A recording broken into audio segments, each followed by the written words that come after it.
В эфире телеканала «Итоги дня», в студии Надежда Саханская. Здравствуйте. В начале выпуска об основных темах. В Якутск прибыл министр внутренних дел РФ Владимир Колокольцев. Министр высоко оценил работу МВД России. Братья-белорусы готовы к сотрудничеству. В Москве подвели предварительные итоги рабочего визита официальной делегации Якутии в Республику Беларусь. Государству по соседству отдают предпочтение Якутии в сфере образования. Северо-Восточный федеральный университет становится вторым домом для зарубежной молодежи. Утварь, украшения, инструменты. В Якутске прошла выставка-ярмарка изделий местных мастеров. Наша съемочная группа побывала на мероприятии. Также в Якутске началась борьба за место в сборной республики по стрельбе из лука. Кто из участников покажет лучший результат?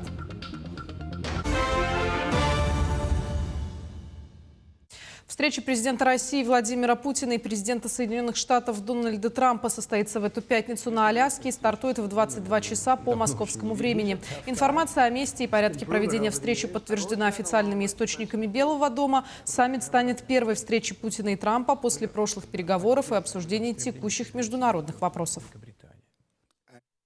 После завершения переговоров Владимир Путин и Дональд Трамп проведут совместную пресс-конференцию, на которой подведут итоги состоявшихся переговоров. Что касается повестки дня саммита, то, наверное, всем очевидно, что центральной темой будет регулирование украинского кризиса. В том числе с учетом обсуждения, которое было проведено в Кремле, как вы помните, 6 августа с участием специального посланника президента США Стива Уиткофа. Но, естественно, будут затронуты и более широкие задачи обеспечения мира и безопасности, а также актуальные и самые острые международные и региональные вопросы. Ожидается обмен мнениями относительно дальнейшего развития двухстороннего сотрудничества, в том числе в торгово-экономической сфере. Отмечу, что у этого сотрудничества огромный и, к сожалению, не задействованный до сих пор потенциал. С рабочим визитом Якутск посетил министр внутренних дел России Владимир Колокольцев. После совещания с главой Якутии они посетили Центр госуслуг МВД. МФЦ работает в тестовом режиме 8-й месяц. В здании площадью 1500 квадратных метров по принципу открытого окна оказывается комплекс услуг. В нем размещен миграционный отдел, ведется регистрационный учет граждан. Также предоставляются госуслуги по линии управления госавтоинспекции. В центре сдают экзамены на право управления транспортом. Ну а по итогу 7 месяцев отделом по вопросам миграции оказано 115 тысяч услуг. Центр оснащен специальными кабинетами для маломобильных граждан. У нас внизу имеется кнопка для маломобильных граждан. Мы встречаем данных граждан и принимаем на первом этаже. Здесь у нас специально предоставлена комната. Здесь по линии госавтоинспекции мы проводим государственные услуги, то есть по предоставлению именно водительские удостоверения, а также регистрации транспортных средств. Мы принимаем через портал госуслуг и обрабатываем заявление сразу через госуслуги. И сразу же электронно отправляем заявление. Было очереди очень много раньше, а сейчас, как вы видите, очень удобно. Также рабочая группа посетила центр, являющийся уполномоченной организацией по оформлению и выдаче патентов иностранцам. На территории Якутии центр функционирует 1 месяц. Сотрудники оформляют и выдают патенты иностранным гражданам на работу в республике сроком от 1 до 12 месяцев. Также производится обучение русскому языку и индивидуальные консультации. На сегодня патенты получили 7417 граждан. Такие пилотные проекты действуют в 5 регионах. Это Татарстан, Кемерово, Челябинск, Хабаровск и мы. Но мы начали работать в этом году. У нас поставлена задача охватить 17 тысяч иностранных граждан по республике. Мы считаем, что вся наша работа – это помощь миграционным службам, это во-первых. Во-вторых, это снижает преступность в миграционной среде. Ну а в Москве подвели предварительные итоги рабочего визита официальной делегации Якутии в Республику Беларусь. В ходе поездки стороны обсудили перспективы многовекторного сотрудничества в сферах промышленности, логистики, аграрного сектора, туризма, медицины и образования. В рамках деловой программы состоялось открытие представительства акционерной компании «Железные дороги Якутии» в Минске. Также налажены контакты с предприятием «Гомель-Агрокомплект», производящим оборудование для молочно-товарных комплексов. Отмечу, Республика Беларусь является важным торговым партнером нашего региона. Впервые соглашение о торгово-экономическом и культурном сотрудничестве было подписано в 1997 году. Новый импульс развития якутско-белорусские внешнеэкономические связи получили в ходе встречи Айсена Николаева и Александра Лукашенко в сентябре прошлого года в Минске. В целом товарооборот в 2024 году по отношению к 2023 году вырос на 146%. Мы рассчитываем, что прямое железнодорожное сообщение очень сильно поможет нашим предпринимателям, малым, средних предприятий наших, которые активно завозят продукцию белорусскую, и продовольствие, и товары народного потребления. Беспилотные системы и технологии будущего. Форум с таким названием стартовал в Москве. Мероприятие объединило ведущих экспертов, разработчиков, производителей, экспортеров отрасли. На него приехали гости из 30 стран. Российские регионы также активно участвуют в форуме. Якутия привезла в столицу свои разработки. Чем удивила наша республика, узнаем у Максима Кардозу. Просто фантастика. Эту фразу так и хочется сказать на выставке международного форума «Беспилотные системы и технологии будущего». Более 1000 различных летательных аппаратов привезли в столицу производители со всей страны. И не только. Каждый регион старается найти свою нишу в техномире дронов. И Якутия не исключение. У нас создается научно-производственный центр по беспилотным летательным аппаратам. И, конечно, одна из главных наших задач – это найти свое место в этом большом деле. То есть мы чем отличаемся? Ну, конечно, низкими температурами, большой удаленностью. Значит, и нам надо, наверное, сосредоточиться на обеспечении очень надежной связи с аппаратом. Центральную часть стенда Якутии занимает модель грузового беспилотника «Муравей-24». Он уже активно работает на переправе Якутск-Нижнебестях. За месяц совершено больше 200 полетов. И это единственный регулярный беспилотный маршрут в России. Этот факт поражает многих участников форума. И таких маршрутов у нас будет 6 до конца года.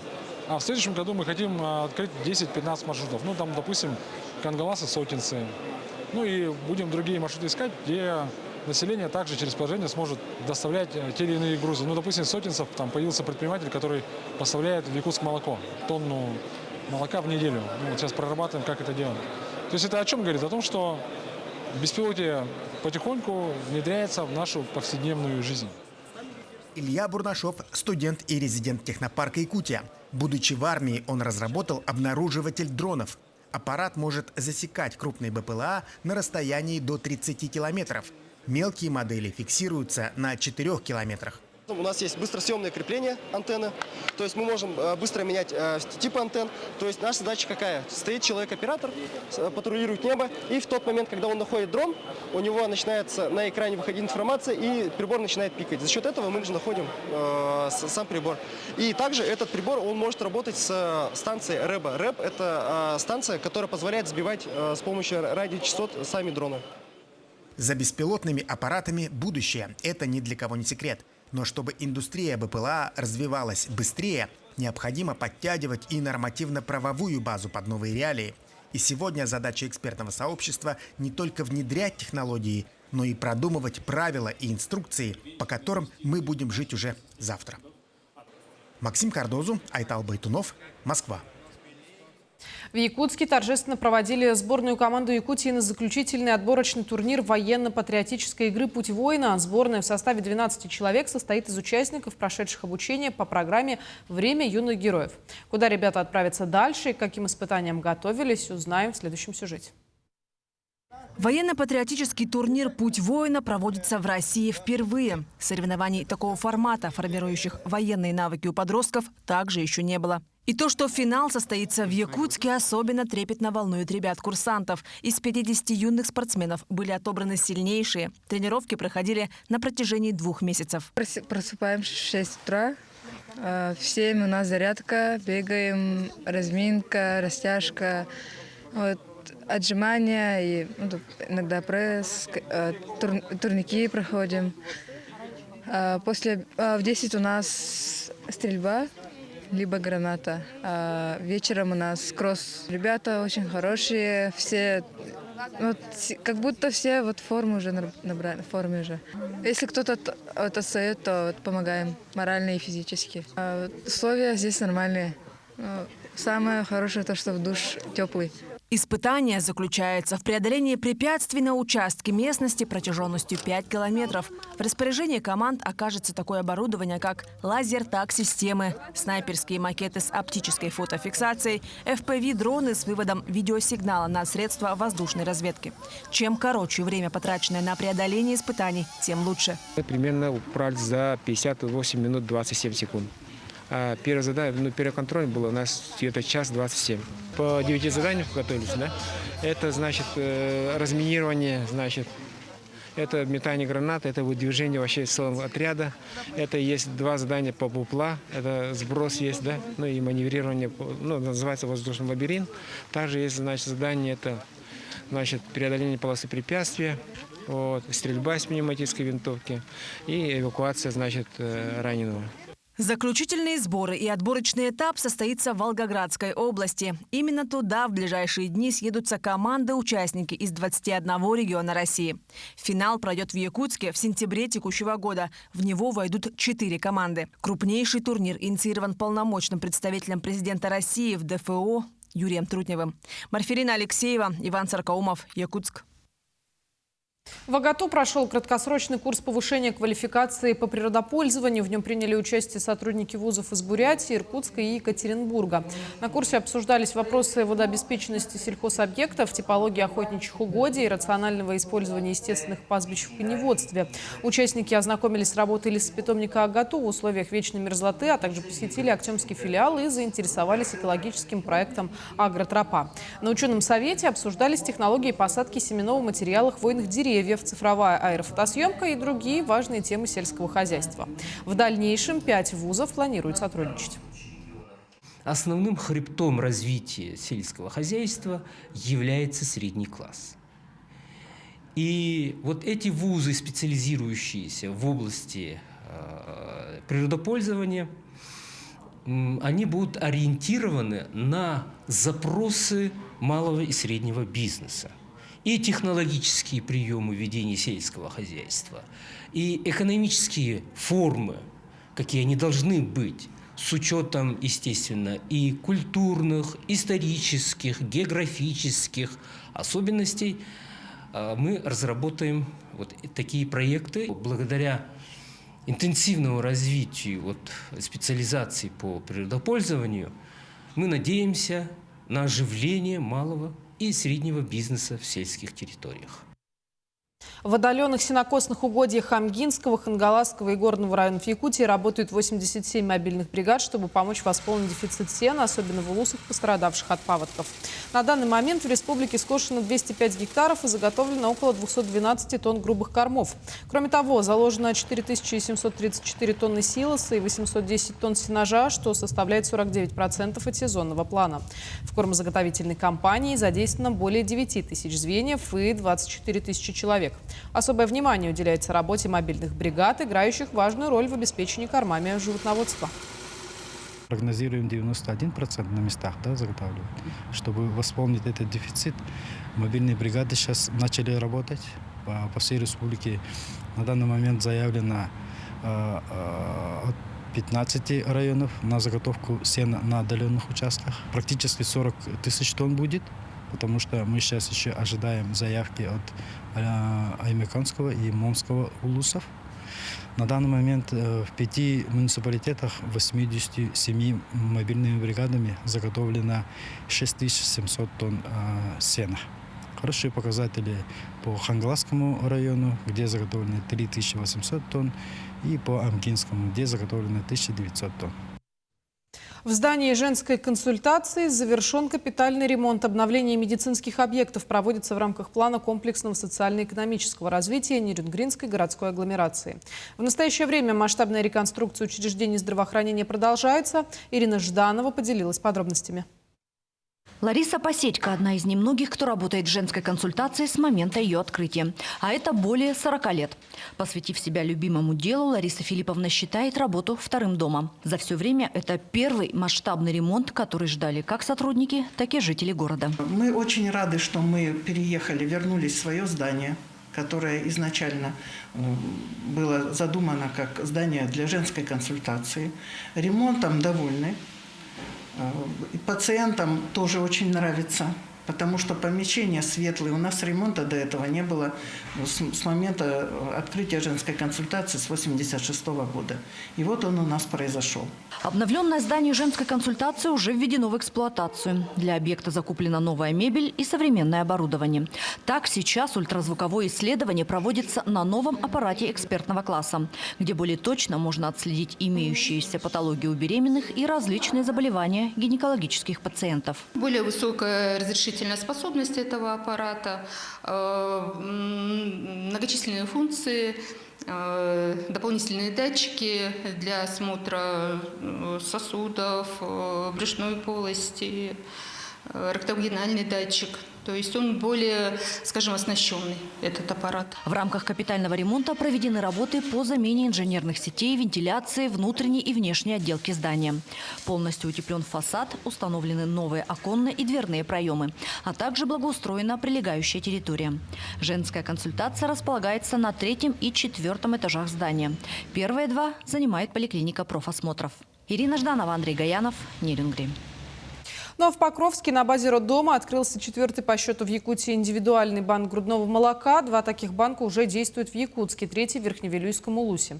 Деятельность банка включает сцеживание молока матерями с помощью молокоотсосов. Каждая порция регистрируется в специальном журнале, затем замораживается. Сцеженное молоко может храниться до 3 месяцев и используется для кормления новорожденных. Важно, молоко одной матери предназначено исключительно для ее собственного ребенка. Открытие приурочено ко Всемирной неделе грудного вскармливания, в которой Якутия активно участвует с 2012 года. За 14 лет уровень грудного вскармливания у нас повысился более 50%. Если в 2012 году уровень грудного вскармливания до года составляла 26,4%, да, а сейчас вот по итогам 2024 года уровень грудного вскармливания по федеральной отчетности формы 30 и таблицу заполняется 26,50, от 3 до 6, с 6 до 12, это до года, да, доля детей, которые получают грудное молоко, да, и находятся на грудном вскармливании, 76,4%. В суровом многогостеприимном регионе страны, в Якутии, все больше иностранных студентов выбирают для учебы Северо-Восточный федеральный университет. Якутск становится не только студенческой площадкой, но и вторым домом для молодежи из десяток стран. О том, как молодежь из-за рубежа учится и работает, знает Даяна Федорова. Сегодня в СВФУ обучаются порядка 1500 иностранных студентов. Они изучают самые разные направления. Например, Масыка Гоггана из Ботсваны в Якутск приехала в 23 году. Поступила в геолого-разведочный факультет на специальность нефтегазовое дело. Когда я приехала в Якутию, я заболела. 2 недели заболела. Потому что у нас в моей стране минимум температура -1, а здесь -55, было ужас. Русский чуть-чуть сложно, но моя специальность нефтегазовый не очень сложно. Несмотря на экстремальные зимы и языковой барьер, Масега, как и многие иностранные студенты, активно адаптируется к жизни в Якутии. Она принимает участие в конкурсах красоты, преподает английский и очень любит танцевать. Я люблю Якутию, потому что здесь очень много возможностей. В свободное время многие иностранные студенты работают и активно участвуют в социальной жизни. Мохаммеда Али Ахмед Аль-Саеда в Якутии называют египетской версией Пушкина. Все потому, что он любит русскую классику. Жив будет ходит один пить, слух обо мне пройдут во всей Руси великой, и назовет меня всех сущий в ней язык, и гордый внук, славян и фин. и Нини, Дикуй, Тунгус, и друг Стебе, Калмик. Али приехал в Якутию в 2018 году. За 7 лет он отлично владеет русским языком и даже изучает якутский. Сейчас он является выпускником мединститута. После окончания учебы планирует остаться в республике. Сразу приехать сюда на минус 50, это было как будто я в морозильник зашел. После получения диплома я общим терапевтом стану, потом хочу на лор поступить и надеюсь получится. Университет активно поддерживает студентов-иностранцев. В этом году даже стартовала смена в лагере межкультурной коммуникации. Это лагерь, в котором собирается 10 иностранных студентов и 10 местных студентов. И на протяжении 10 дней они делятся своей культурой. Масега, Али тоже там были, и им все очень понравилось. Отметим, что в этом учебном году порядка 100 иностранных студентов приступят к обучению в СВФУ. Ну а в целом ежегодно выпускается порядка 500. Многие остаются развивать для них уже родную Якутию. Даяна Федорова, Станислав Потапов, Якутск. Ну а выпускники учебных заведений Якутии все чаще выбирают профессии в сфере IT, маркетинга, пиара и СММ-менеджмента, ориентируясь на текущий спрос на рынке труда. Об этом сообщила председатель Госкомзанятости региона Светлана Горюшинская. Молодые специалисты стремятся найти баланс между своими увлечениями и возможностями карьерного роста и заработка. Подтверждением интереса к современным профессиям стало посещение более чем 4000 молодых людей кадрового фестиваля «Работай в Якутии». В Якутске прошла выставка-ярмарка изделий местных мастеров, открывших собственное дело с помощью программы соцконтракта. Жители и гости столицы могли ознакомиться и приобрести национальную утварь, украшения, инструменты, а также вкуснейшие угощения и необычные произведения искусства. Подробнее о прошедшем мероприятии расскажет Тимур Колмогоров. На всевозможных лавках и под тентами на ярмарке люди могли увидеть выполненные вручную изделия и продукцию различных мастеров. Так Виталий Слепцов, открывший семейную мастерскую, представил якутскую посуду, мебель, а также музыкальные инструменты. Особое место среди изделий занимали якутские ножи, которые Виталий делал вместе со своим сыном. Мы все вместе работаем. Дети, отец, и, сын мой старший и отец в основном.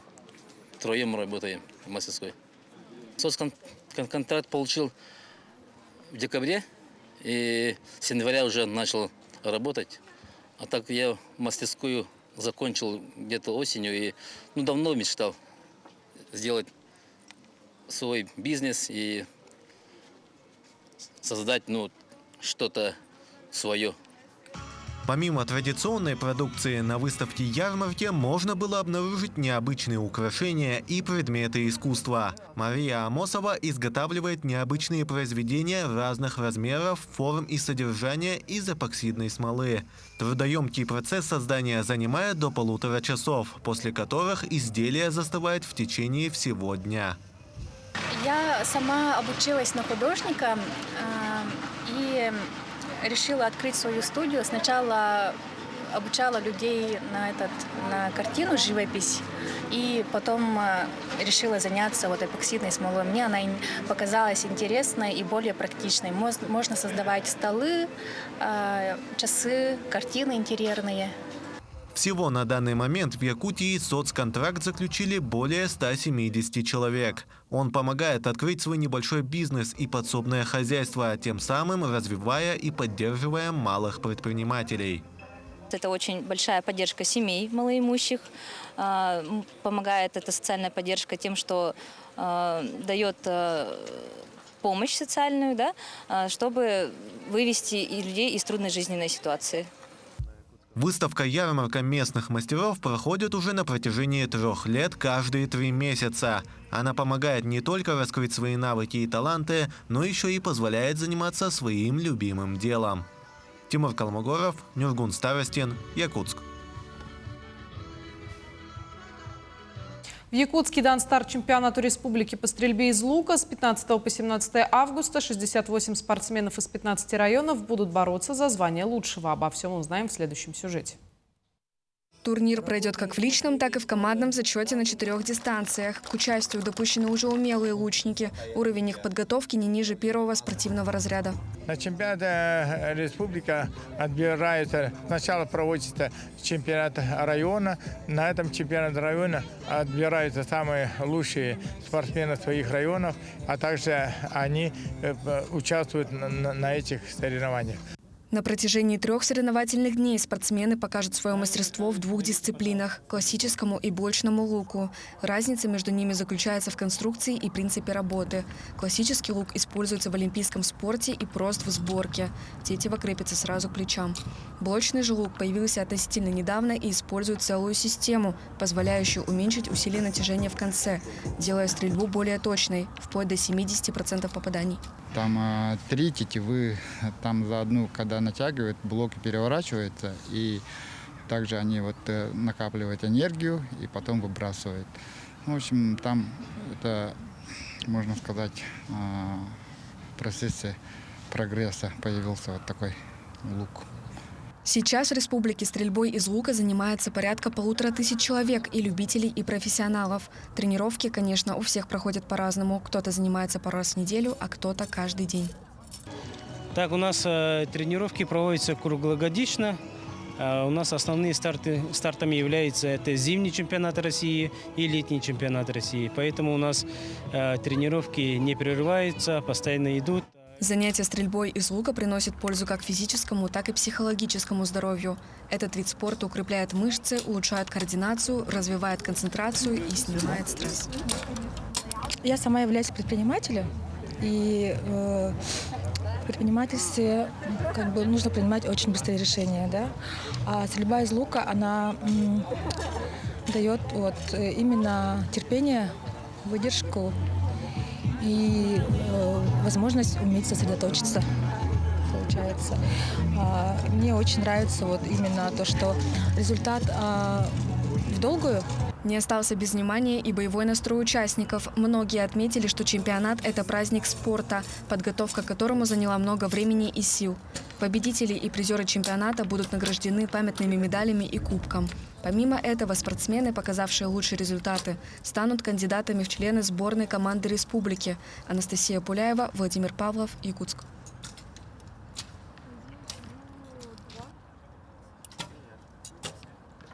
К этому часу это все новости. Таким увидели этот день наши корреспонденты. Мы продолжаем следить за развитием событий, ну а я на этом с вами прощаюсь. Хороших выходных.